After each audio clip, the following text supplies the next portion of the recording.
ओम साईं राम। तो दोस्तों, स्वागत है आप मेरा इस चैनल पे। आज हम सब साईं बाबा जी से सुनेंगे कि यदि सुखमय जीवन जीना चाहते हो तो हमें क्या करना चाहिए। तो दोस्तों, ज़्यादा देर ना लगाते हुए हम सब सुनते हैं साईं बाबा जी से ही उनकी ये बातें, और मैं मिलता हूँ आपको वीडियो के आखिरी में। जिसे दूसरों को दुख देने में सुख मिलता है वो इंसान नीच बुद्धि वाला होता है, और जो दूसरों के सुख में अपना सुख ढूंढता है वो महान होता है, और जो दुनिया का सुख दुख झेल कर दूसरों की झोली में सुख डालता है वो महात्मा होता है। घर ईंटों से या मिट्टी से नहीं बनता, वो तो दीवारें बनती हैं। घर उन दीवारों में रहने वालों से बनता है। घर भी उसमें रहने वालों के दुख सुख सुनकर दुखी होता है। जब घर में रहने वाले सुखी हैं तो घर भी सुखी है, और जब घर में रहने वाले दुखी हैं तो घर को भी दुख होता है। घर बोलता नहीं है, लेकिन तुम्हारी भावनाओं को पनाह देता है। तुम्हारे गम को हल्का करने के लिए वो तुम्हारा सहारा बनता है। तुम उसके कंधों पर सर रखकर रो लेते हो। और जब घर में रहने वाले खुश होते हैं, सुखी होते हैं, तो दीवारें भी तुम्हारी खुशी में गूंजकर तुम्हारा साथ देती हैं। घर में रहने वाले कितने भी हों, घर एक इकाई है, और उस इकाई को एक बनकर रहना है।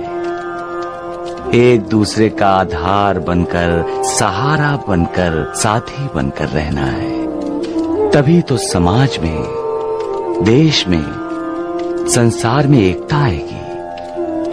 क्योंकि ऐसे ही घरों से समाज, समाज से देश, और देश से संसार है। घर की इकाई टूटेगी तो घर टूटेगा, समाज टूटेगा। तो फिर हम कुछ लोग स्वार्थी होते हैं जो सिर्फ अपना सोचते हैं।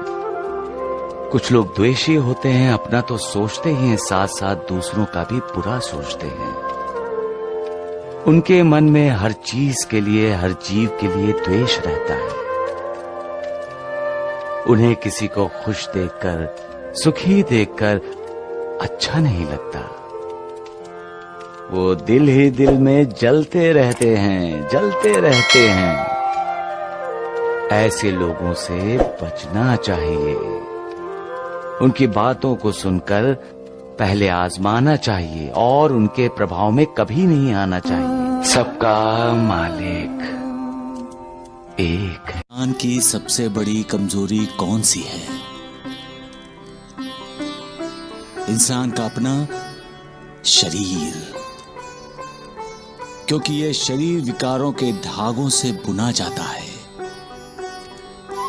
इस शरीर के कारण ही इंसान के मन में मैं और मेरा ये अहम भाव जागता है, और इस अहम भाव की वजह से इंसान दूसरों से ईर्ष्या करता है, द्वेष करता है, उनका तिरस्कार करता है। इसी शरीर के कारण वो सोचता है कि सामने वाले को महत्व मिल रहा है तो मुझे क्यों नहीं। सब लोग उसकी जय जयकार करते हैं, मेरी क्यों नहीं। तब वो दूसरों को नीचा दिखाने के लिए साजिश करने पर उतर आता है। ये सब क्यों होता है? हम शरीर के सुख से अपने आप को सुखी मानते हैं। शरीर की बड़ाई अपनी बड़ाई मानते हैं। शरीर का अपमान इंसान अपना अपमान मानता है। लेकिन इंसान ये भूल जाता है कि शरीर और मैं दोनों अलग अलग हैं। आईने में इंसान अपने आप को देखता है, तो क्या इंसान आईने में होता है? नहीं। आईने में दिखाई देने वाला क्या अपने आप को पकड़ सकता है? नहीं, फिर साथ क्या है? सत्य यही है कि शरीर साथ नहीं है, शरीर नित्य नहीं है। शरीर के अंदर रहने वाली अविनाशी आत्मा सत्य है, नित्य है। उसी अविनाशी आत्मा का परमात्मा के साथ रिश्ता जोड़ो। उसी अविनाशी आत्मा का मालिक के साथ रिश्ता जोड़ो।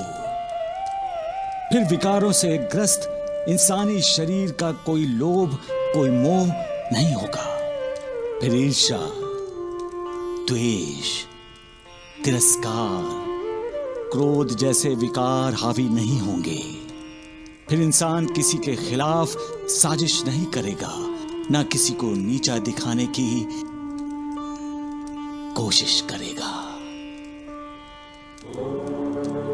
सबका मालिक एक। महालसापति जी। दूसरों में जो गुण हैं, उन गुणों की तारीफ हर कोई नहीं कर सकता। दूसरों की तारीफ करने के लिए बड़ा दिल होना बहुत जरूरी है। लेकिन यहां बड़ा दिल है कितने लोगों के पास? है भी तो दिल को छोटा कर लेते हैं।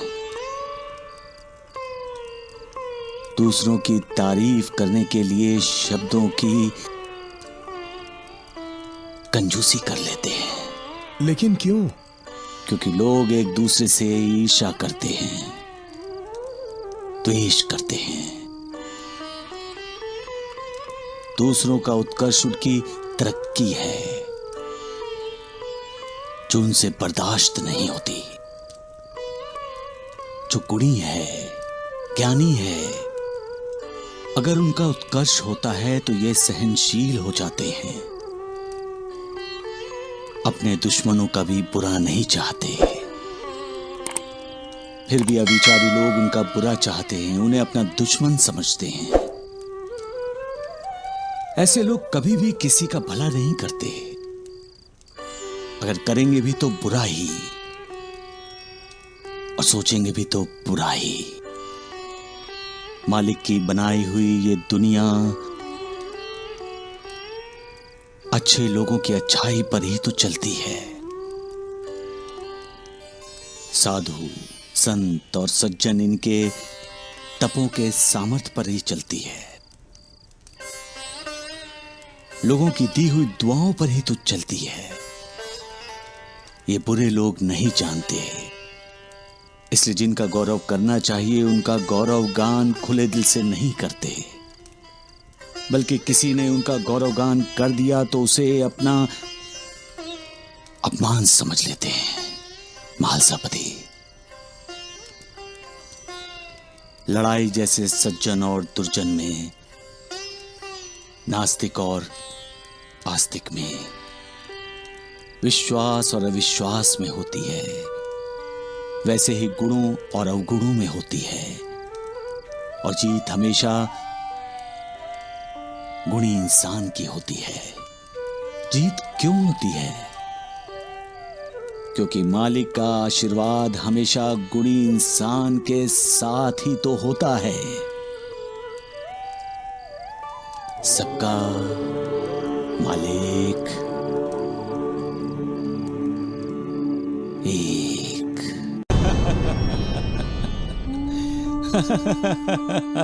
साईनाथ, क्या हुआ?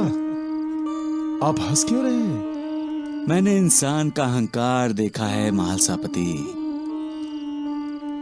और देख रहा हूं कि अहंकार इंसान को कितना बदल देता है। हाँ साईनाथ, अहंकारी इंसान अहंकार के ही अधीन हो जाता है। सच कहा तुमने महालसापति। जब इंसान अहंकार के अधीन होता है तो कठोर बातें करता है, अपनी बोली से हमेशा दूसरों का दिल दुखाता है, दूसरों को तुच्छ मानता है और अपने आप को सबसे ऊपर समझता है। वो ये भूल जाता है कि हम सब उस मालिक की संतान हैं। हम सब में उस मालिक का ही अंश है।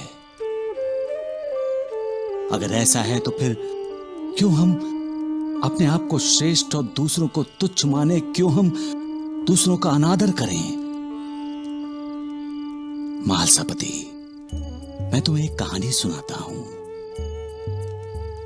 एक साधु था जिसके पास एक गणेश जी की और एक चूहे की सोने की मूर्ति थी। कुछ वजह से साधु दोनों मूर्ति को बेचने के लिए सुनार के पास गया। सुनार ने गणेश जी और चूहे दोनों मूर्तियों का वजन किया। दोनों का वजन बराबर था, इसलिए उसने दोनों का पैसा बराबर दिया। साधु को यह ठीक नहीं लगा।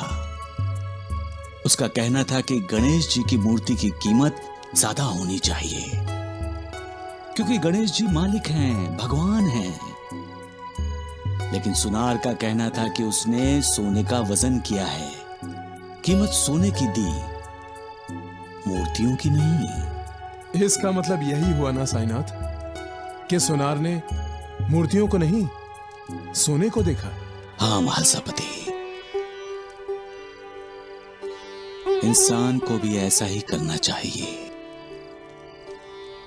हर इंसान को एक दूसरे इंसान के अंदर की आत्मा को देखना चाहिए, जो परमात्मा का अंश है। फिर ना कोई किसी को तुच्छ समझेगा और ना किसी को ठुकराएगा। सबका मालिक। तो दोस्तों, मैं उम्मीद करता हूँ आपको इस वीडियो से कुछ अच्छा ही सुनने को मिला होगा। और आपको अगर मेरी वीडियो को अगर अच्छी लगी हो तो चैनल को सब्सक्राइब करना मत भूलना, वीडियो को लाइक कर देना और कमेंट्स में ज़रूर लिख देना साईं राम। और मैं मिलता हूँ आपको अगली वीडियो में। तब तक आप मेरी शायद जो पुरानी वीडियोज़ हैं उनको भी देख सकते हैं। धन्यवाद दोस्तों, ख्याल रखें आप।